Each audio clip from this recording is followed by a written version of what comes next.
शुएब साहब, खान साहब ने कल अदालत के सामने पेश होना था, पेश क्यों नहीं हुए? और क्या नाकाबिले जमानत वारंट गिरफ्तारी की कंप्लाइंस के लिए फौरी तौर पर पुलिस गिरफ्तारी के लिए पहुंच जाती है? देखें, इसके अंदर 3-4 किस्म की खराबियां हैं। पहली बात यह है कि इस वारंट ऑफ अरेस्ट के ऊपर एड्रेस लिखा हुआ है बनीगाला का।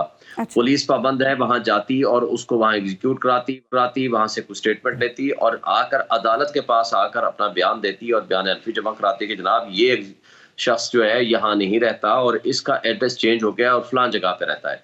फिर अदालत उस वारंट ऑफ अरेस्ट को चेंज करती और उसके ऊपर नया एड्रेस जारी करती कि जी फलां एड्रेस पे जा करके उसकी तामील कराई जाए। दूसरा इसमें गलती यह है कि इस वारंट ऑफ अरेस्ट के खिलाफ केस जमा हो गया और कल सुबह के लिए फिक्स है। अब अगर कल सुबह एक केस फिक्स है तो पुलिस को कभी भी इसके ऊपर जब केस किसी भी अदालत में चला जाए हायर फोरम पे, वो अपने आप को रेस्ट्रेंट करती है अनटिल के वो केस का फैसला ना हो जाए। अगर कल आर्डर इस वारंट ऑफ अरेस्ट को कल कोर्ट सेंड कर देती है तो फिर इस आज की गिरफ्तारी, इस धमा चौकड़ी और इस तमाशे की हैसियत क्या रहेगी? कुछ भी नहीं। फिर तीसरी खराबी इसमें यह है कि इमरान खान साहब ने ये नहीं कहा मैं पेश नहीं होना चाहता। उनके बकौल के वीडियो लिंक की मुझे फैसिलिटी दी जाए जो उनके मुजरिम और कातिल नवीद को फैसिलिटी अवेलेबल है और सुप्रीम कोर्ट भी इसमें फैसला कर चुकी है। तो वो वीडियो लिंक की फैसिलिटी वाला केस कोर्ट ने एडमिट कर लिया, नोटिस कर दिया और 16 तारीख को यानी परसों वो भी फिक्स है। यानी ये दोनों केस 18 तारीख से पहले फिक्स है। शुएब साहब ये बताइएगा कि ये जो अदालत का एक ज़ाहिर मातहत अदालत ने वारंट जारी किया और बड़ा हमारे लिए काबिल एहतराम है, क्या ये बहुत ज़रूरी है? इसके बगैर कानूनी कार्रवाई आगे नहीं बढ़ सकती? क्योंकि मैंने ये सुना है, मुझे वकला ने बताया कि जो ज़ाब्ता फौजदारी का 205 सेक्शन है वो जो इख्तिसामात करने वाली अदालत को ये इख्तियार देता है कि वो चाहें तो उसको एग्जेम्प्ट भी कर दें। जी बिल्कुल, आपकी बात दुरुस्त है, एग्जेम्पशन हो सकती है। ये एक पुराना उसूल ये होता था कि फर्द जुर्म आयद होने के लिए मुल्जिम का होना जरूरी है, लेकिन ये प्रिंसिपल भी तब्दील हो गया परवेज मुशर्रफ वाले केस में कि उसमें उन्होंने कहा है कि या वीडियो लिंक के जरिए फर्द जुर्म आयद कर दें या वकील की मौजूदगी में फर्द जुर्म आयद कर लें, इसलिए उनका आना जरूरी नहीं है मुल्क का। तो इसलिए तो सुप्रीम कोर्ट के फैसले हैं, ये तो मुझे नहीं लगता हमें लिए काबिल एहतराम है जज साहबान, लेकिन ये तो अना की तस्कीन लगती है। इसी पे तो फिर क्वेश्चन उठते हैं कि साहब का कैसा दोहरा मेयार है कि नवाज शरीफ साहब जो 8 हफ्ते का टाइम 4-6 हफ्ता टाइम देकर गए थे, आज 4 साल होने के बावजूद वो नहीं आए। उनके गारंटियर प्राइम मिनिस्टर शहबाज शरीफ साहब बैठे हुए हैं, उनको तो वो कन्विक्टेड भी हैं, वो एब्सकॉन्डर भी हैं अदालत से, उनकी अपील भी डिसमिस हो गई है यहाँ से। तो भाई आप आ जाओ, इस वक्त पूरा मशीनरी उनके हक में है, एस्टेब्लिशमेंट उनके साथ ताल्लुक है। शुएब साहब ये कहिएगा कि जब तक अदालत की जानिब से चेंज ऑफ एड्रेस की बात नहीं हो जाती इन वारंट गिरफ्तारी पर, तो क्या इस्लामाबाद की पुलिस खान साहब को गिरफ्तार नहीं कर सकती कानूनी तौर पर? कानूनी तौर पर इसलिए नहीं कर सकती कि उनको एग्जीक्यूशन का जो अख्तियार है वो इस्लामाबाद के हुदूद में है। एग्जीक्यूशन का अख्तियार उनको नए एड्रेस पे नहीं है। वो इस्लामाबाद पुलिस उसके पास जाकर वो स्टेटमेंट आर्ट कराती और वहां से वो एड्रेस चेंज होता और नया ऑर्डर लेकर आती या नया वारंट ऑफ अरेस्ट कराती, फिर जाकर उसकी एग्जीक्यूशन हो सकती है। ये इलीगल काम है ये जो साथ पुलिस कर रही है या जो लाहौर पुलिस कर रही है। और दूसरी बात ये है कि आज 18 तारीख का ये वारंट ऑफ अरेस्ट है, क्योंकि और केस में तो ये गिरफ्तारी नहीं है। उस वारंट ऑफ अरेस्ट की एग्जीक्यूशन के लिए ये जरूरी है कि आप जब कल के लिए सुबह लगा हुआ है उसके कोर्ट के ऑर्डर का इंतजार कर लो, और जो 16 तारीख को वीडियो लिंक की फैसिलिटी का ऑर्डर लिखा हुआ है, कोर्ट ने नोटिस किया हुआ है, उसका इंतजार लो। अगर कोर्ट ने कल ऑर्डर ये सस्पेंड कर दिया ये वारंट ऑफ अरेस्ट, तो फिर उसका क्या इम्पैक्ट आएगा? दूसरी बात, जो वारंट ऑफ अरेस्ट अगर सस्पेंड होने के बाद अगर कोर्ट ने अगर नहीं होता, मैं कहता हूँ वीडियो लिंक की फैसिलिटी का हुक्म दे दिया कि नहीं जी वहां ना जाना जरूरी नहीं है, तो फिर आप क्या करेंगे? तो फिर ये सारी की वाली हरकतें किस काम आएंगी? बेसिकली इनका मकसद ये है ही नहीं। इनका मकसद है किसी तरीके से सीन क्रिएट हो जाए, मुल्क में लॉ एंड ऑर्डर सिचुएशन हो जाए, या कोई खुदा न खास्ता कोई लाशें गिर जाएं, ताकि हम कल कह सकें कि ऐसे हालात ही नहीं है जी, हम मुल्क संभाल ही नहीं सकते, चला ही नहीं सकते, हम तो इलेक्शन पंजाब में करने के काबिल ही नहीं है। अब पंजाब में और तो कोई इश्यू नहीं है, सिक्योरिटी का इश्यू नहीं है, कोई और मसला नहीं है, तो अब इश्यू क्रिएट करना है। क्योंकि सारे रियासती इदारे, हमारे मुल्क की एस्टेब्लिशमेंट, हमारा इलेक्शन कमीशन, पीडीएम की तमाम पोलिटिकल पार्टी और इंटरम सेटअप, ये सारे के सारे चाहते हैं कि इलेक्शन किसी तरीके से ना हो। क्योंकि आज आप मरियम नवाज की स्टेटमेंट आप देख लेना, वो कहते हैं कि नहीं हमने तो इलेक्शन में नहीं जाना, हम तो ऐसे इलेक्शन को मानते ही नहीं है। तो फिर कानूनी तौर पर पाकिस्तान तहरीक इंसाफ के पास क्या ऑप्शंस हैं? अब देखिए, अगर गिरफ्तारी हो जाती है और ये इदारे, चूंकि आपको पता है कि हमारे रियासती इदारे हमेशा हाई अप्स के कंट्रोल में रहते हैं। पुलिस तो बिल्कुल उनकी वो मुट्ठी में है, चूंकि एलिट्स ने हमेशा पुलिस को इंडिपेंडेंट कभी होने ही नहीं दिया, ना ये इंडिपेंडेंट हो जाती है। तो नेचुरली वो अगर गिरफ्तार कर भी लेते हैं तो काबिल जमानत है ना, और क्या होगा। लेकिन क्या होगा, यानी अगर फर्ज करें इमरान खान साहब गिरफ्तार हो जाते हैं, वो अदालत जाते हैं, फिर क्या होगा? तो अदालत ने कह देना है कि जी 18 तारीख को पेश करें, आज तो मेरे पास पेश होने का टाइम ही नहीं है। तो अदालत, इसका मतलब है कि 4 दिन उसको जेल में रखेंगे ताकि 18 तारीख को अदालत में पेश। अच्छा, ये बताइए कि ऐसी सूरत भी तो हो सकती है, जैसे इमरान खान साहब बार बार कहते हैं 80 मुकदमात है मेरे ऊपर, तो फिर सूरत हाल तो ये होगी कि एक जमानत एक ली और अगली पुलिस पहले खड़ी होगी बाहर। नहीं, देखिए, पहली बात तो ये है कि ये सारे काबिल जमानत जुर्म है। दूसरी बात यह है कि 90% केसेस में, 99% केसेस में जमानत ऑलरेडी हो चुकी है, या वो बेल बिफोर अरेस्ट करा चुके हैं।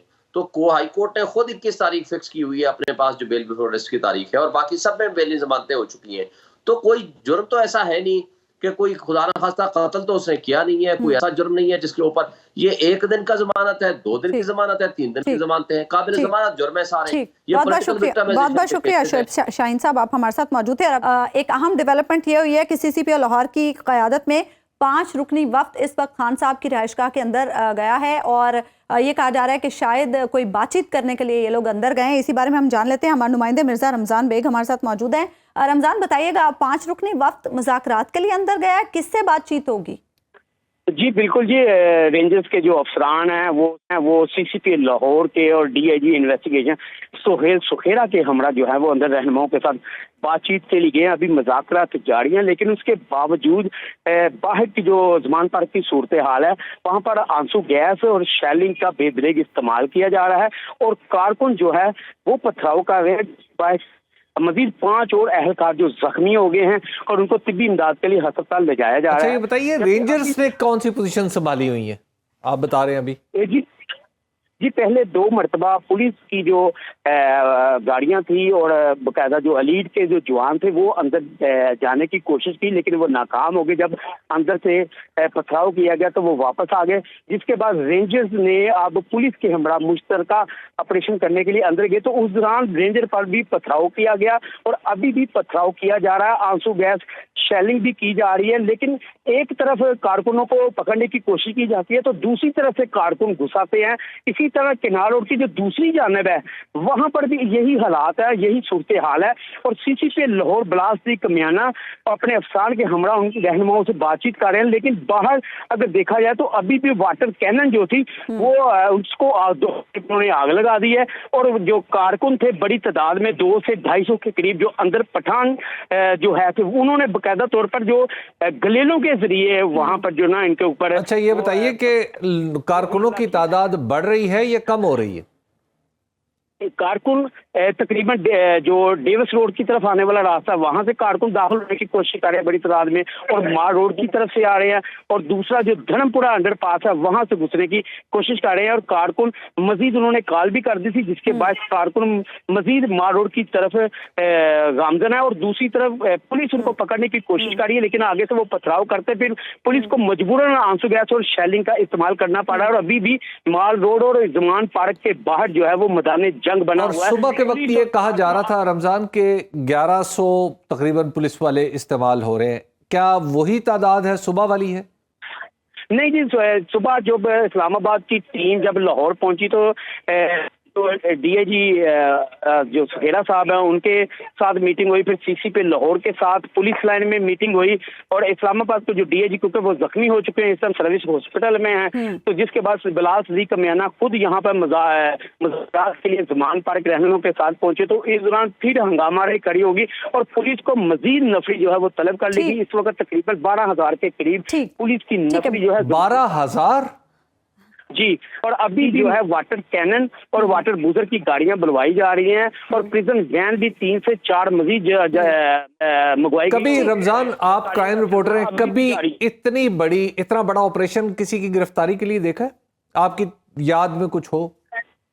नहीं, मैंने अपने ये 18 साल कैरियर में इतना बड़ा ऑपरेशन नहीं देखा कि गिरफ्तारी के लिए इतनी लीडर भी तो बड़ा है ना? लगाई हो, और एलीट फोर्स जो है वो यहाँ पर तैनात है। इसके अलावा एंटी राइट फोर्स जो हंगामा राई के लिए। ठीक है, बहुत बहुत शुक्रिया रमजान, आप हमारे साथ मौजूद थे। अभी ये मुज़ाकरात भी चल रहे हैं, साथ बाहर मारामारी भी चल रही है, ये क्या पॉलिसी है? समझ देखिए, पुलिस वाले आमतौर पर इस तरह के मुज़ाकरात मुजाहिरीन के साथ करते हैं और मुजाहिरीन के लीडरों से करते हैं कि जनाब आप मुजाहरा वापस ले जाएं, लेकिन वहाँ पे नेचर कुछ और तरह की होती है। मिसाल के तौर पे ताजरों ने मुजाहरा किया तो उनसे कहा जी अच्छा जी ठीक है, आपका एहतजाज रिकॉर्ड हो गया, आप ऐसा करें अपना जुलूस इस तरफ से निकाल लें या उस तरफ से निकाल लें, ये और तरह के मुजाहरा होते हैं मुज़ाकरात। लेकिन इस वक्त जो सूरत हाल है, गालिबन पाकिस्तान की तारीख में इससे बड़ा ऑपरेशन किसी एक शख्स की लिए नहीं हुआ होगा। और ये भी पाकिस्तान को एजाज़ हासिल है कि पाकिस्तान के साबिक वजीर आज़म के लिए इस वक्त हज़ारों की तादाद 12,000 जी, मतलब आप जरा इस ऑपरेशन का साइज मुलाहिजा फरमाइए कि इतने लोग जो हैं वो इस वक्त एक ऐसे शख्स को पकड़ने वजीर आज़म को शान शौकत से तो लेकर जाना चाहिए। अच्छा, उसको पकड़ने के लिए कोशा है और उसके ऊपर केस क्या है? केस कोई कत्ल नहीं है, केस कोई चोरी नहीं है, केस कोई डाका नहीं है, कोई राहज़नी नहीं है, कोई कुछ नहीं है। केस ये है कि जनाब ने तोशा खाने से वो जो घड़ी ली थी, वो जो बेची थी, उसके बाद जो उससे पैसे आए थे, उस पे हम खुश नहीं। अभी साहब इस पे बात करते हैं। सुहेल हमारे साथ कराची से मौजूद है। सुहेल, कहिएगा कितने मकामात पर एहतजाज हो रहा है, क्या सूरत हाल है? जी बिल्कुल, मैं इस वक्त स्टार गेट सारा फैसल पे मौजूद हूँ। अच्छा, और पीटीआई एयरपोर्ट के करीब का तकरीबन कोई 8 के करीब ऐसे मकामात हैं जहाँ पे एहतजाज हो रहा है। यहाँ पे एहतजाज के हवाले से मैं आपको अपडेट करूँ कि ये वो शाहरा है जो कि स्टार गेट से डिग रोड की तरफ जाती है और आज से कुछ देर कबल यहाँ पे पीटीआई के कारकुनान का एहतजाज शुरू हुआ था। तकरीबन कोई 1.5 घंटा ये एहतजाज रहा। इसमें जो है वो पुलिस वालों से नरम गरम मामला चलते रहे। कभी पीटीआई के कारकुनान मेन रोड पे आए और रोड ब्लॉक करने की कोशिश की, कभी धरना देने की कोशिश की और अब से कुछ देर कबल जो है वो पुलिस एहलकारों ने पीटीआई के कारकुनान पे जो है वो लाठी चार्ज शुरू किया था और इस वक्त जो है वो लाठी चार्ज करके पूरी तरीके से जो है वो कारकुनान को जो है वो डिस्पर्स कर दिया गया है। और ये जो रोड है मेरे अकब में आपको दिखाएंगे मेरे कैमरामैन जावेद इकबाल, ये इस वक्त जो है वो ट्रैफिक के लिए यहाँ पे खोल दी गई है और पुलिस की नफरी यहाँ पे इस वक्त मौजूद है। इन्होंने अपने हाथों में जो है वो डंडे उठा रखे हैं और अब ये बताइए कि स्टार गेट से तो एंट्री होती है एयरपोर्ट की तरफ भी, और अगर किसी ने शहर से एयरपोर्ट जाना है तो स्टार गेट से गुजर के जाना है, तो क्या एयरपोर्ट का रास्ता खुल गया है इस वक्त? देखिए, एयरपोर्ट की तरफ की जो एंट्री है वो बंद नहीं की थी। अच्छा, पीटीआई के कारकुनान का जो एहतजाज था वो उसके अपोजिट रोड पे है। ठीक है, बहुत बहुत शुक्रिया सुहेल रब खान, आप हमारे साथ मौजूद हैं।